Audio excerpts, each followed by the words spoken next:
dengan NIM 13123123084. Di sini izin mewawancarai dengan Kakak siapa? Kak Jojo. Baik, langsung saja ke pertanyaan pertama, yaitu apa yang harus dilakukan jika pelaku bullying tidak berubah meskipun sudah mendapatkan pendidikan karakter?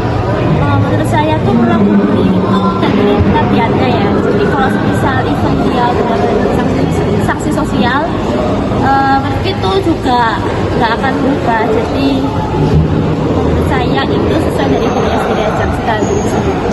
Baik, untuk pertanyaan yang selanjutnya yaitu bagaimana peran teman sebaya dalam membantu penerapan pendidikan karakter untuk mengurangi bullying? Menurut saya biasanya kan kalau ada teman dekat itu kan pasti ada cerita-cerita nih. Menurut saya dari situ. Jadi kayak misalnya ada teman cerita, kita kasih masukan, itu menurut saya itu pendidikan karakter. Baik, sekian saja dari saya. Wassalamualaikum warahmatullahi wabarakatuh. Assalamualaikum warahmatullahi wabarakatuh. Perkenalkan, nama saya Nia Munafi dengan NIM 1312300 Di sini saya akan mewawancarai narasumber saya tentang pembulian. Baik, perkenalkan diri Anda. Perkenalkan, nama saya Marcela Darakiba. Saya dari Universitas Gaya Sutomo. Ya, baik. Kita panggil beliau Pak Tara ya. Baik, Pak Tara. Pertanyaan pertama yaitu, menurut Anda, apakah pembelajaran mengenai perundungan dengan adanya sosialisasi dapat mengubah mindset anak dalam lebih menghargai perbedaan dan menghadapi tantangan yang ada pada saat ini?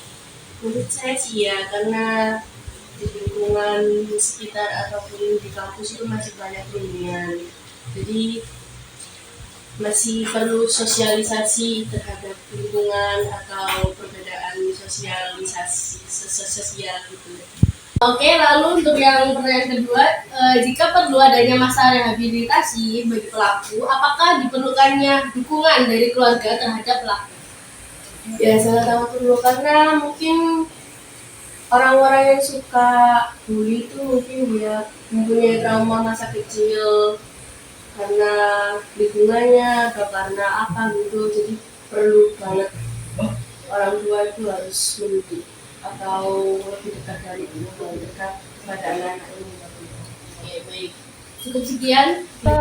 Aku Tiara Eka Gusina dengan NIM 13123000083 dan narasumber saya Isa Christian Pardede, Fakultas apa? Fakultas Hukum, semester 1 dengan NIM 13124052. Oke, saya mau bertanya 2 pertanyaan, boleh? Boleh. Oke, apa yang Anda ketahui tentang perundungan dan apakah sebelumnya ada yang pernah mengalaminya? Perundungan itu setahu saya pembulian. Ada yang mengalami pembulian di sekitar saya. Apakah Anda sendiri pernah mengalaminya? Pernah, saya sendiri pernah. Dan menurut Anda, apakah kita bisa membantu pelaku perundungan untuk berubah? Dan kalau bisa, bagaimana upayanya? Sebenarnya bukan tergantung dari si pelakunya, tapi tergantung dari korbannya. Korbannya ini terlalu kurang memiliki kepercayaan diri.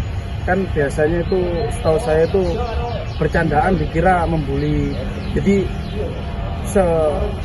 menurut saya solusinya itu dari kita semua harus meningkatkan kepercayaan diri, terus harus bisa beradaptasi dengan lingkungan. Yang saya maksud itu kayak beradaptasi sama lingkungan tuh, misal bercandaannya sekitar kami itu kayak gimana. Jadi kita harus bisa menyesuaikan. Nggak melulu itu semuanya kayak bercandaan tuh nggak melulu tentang kayak menjatuhkan kamu, nggak, tapi diambil baik-baiknya aja. Sekian narasumber kami. Assalamualaikum warahmatullahi wabarakatuh. Selamat pagi, boleh minta waktunya sebentar? Boleh. Kalau boleh memperkenalkan diri sebelumnya? Ya boleh, perkenalkan nama saya Muhammad Afan Jaismedar, dosen apa?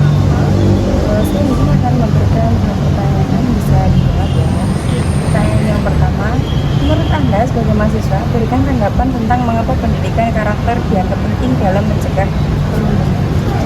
Menurut saya pendidikan karakter itu sangat penting karena ya kita tahu zaman sekarang ini banyak anak-anak yang susah untuk diatur karakternya, mulai dari anak kecil sampai generasi sekarang ini.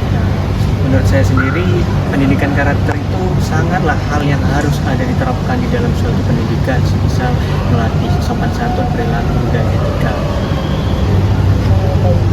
Untuk selanjutnya pertanyaan kedua adalah berikan alasan Anda apa yang menjadi penyebab utama terjadinya perundungan di kampus. Perundungan di kampus ya bisa aja kayak rasis ya, dari asal daerah mungkin permulaan permasalahan itu. Terus bisa jadi ya gara-gara mungkin dari teman SMA sampai teman kuliah itu mungkin terbawa-bawa juga.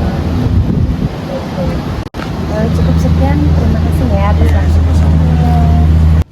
Kak boleh perkenalin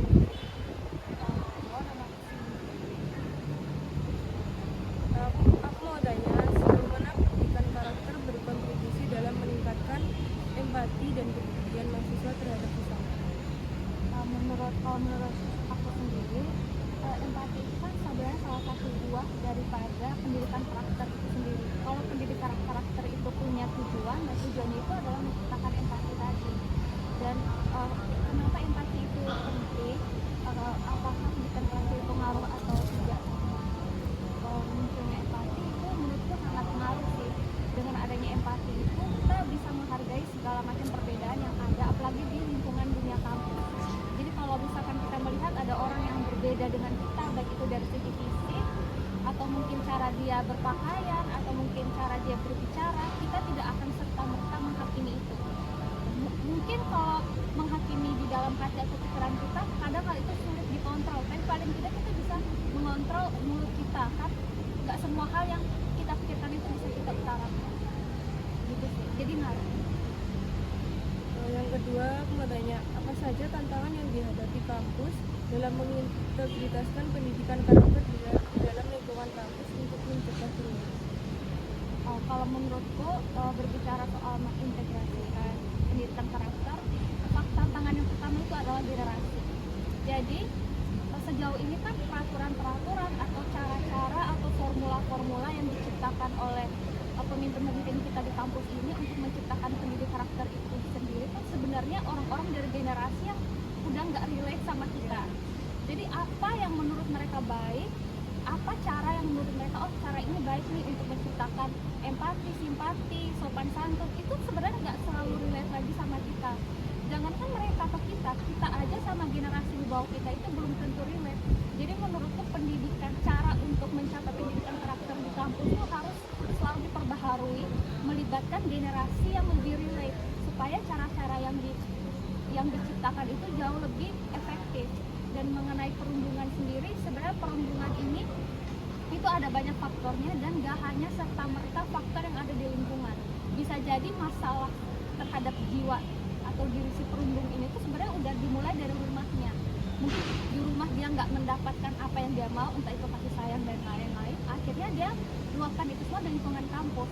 Nah, tapi bisa juga ada anak yang mungkin di lingkungan di rumahnya tuh baik banget, tapi di kampusnya karena pergaulan, mungkin dia ingin hits atau dia ingin berteman dengan sebuah circle yang menurut dia akan mengangkat nama dia, tapi malah circle itu malah membuat dia menjadi perundung. Jadi kayak kalau di kampus ini kan ada lembaga-lembaga yang emang kita bisa datangi ketika ada perundungan dan lain-lain. Mungkin lembaga ini harus lebih diefektifkan lagi, harus ada orang yang berani melaporkan, terus kayak diviralin di kampus ini supaya orang tahu kalau mau melakukan hal itu di kampus ini jelas ada lembaganya. Terima kasih ya Kak untuk pendapatnya. Selamat pagi Mas. Sebelumnya Masnya namanya siapa Mas? Saya Bonu. Oke, nama saya Sumaman ya, saya dari Fakultas Hukum. Masnya dari Fakultas? Sama saya dari Fakultas. Oke. Saya di sini ingin memucari Mas Bayu terkait yaitu yang pertama, menurut Mas, apakah melalui pembelajaran sosialisasi itu bisa merubah mindset seseorang agar tidak melakukan perundungan dan menghargai setiap perbedaan seseorang?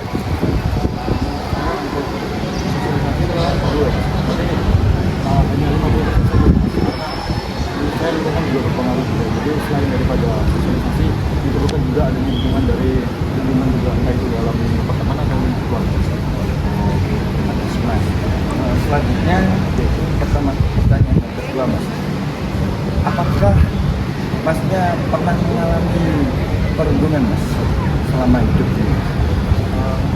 Kalau saya sendiri itu cukup lama sih Mas. Waktu TK kalau itu berlangsung mungkin sekitar 6 bulan. Memang pengalaman yang agak banyak. Terima kasih Mas ya atas pendapatnya. Jadi itu teman-teman, mari kita menjaga perbedaan antara seorang, karena kita hidup di Indonesia berbeda ras, budaya, dan agama, khususnya di ruang lingkup pendidikan, karena tindak bullying ini tentu akan mengganggu mental seseorang, sehingga dalam menempuh pendidikan akan menyebabkan kemacetan dan kejanggalan. Terima kasih.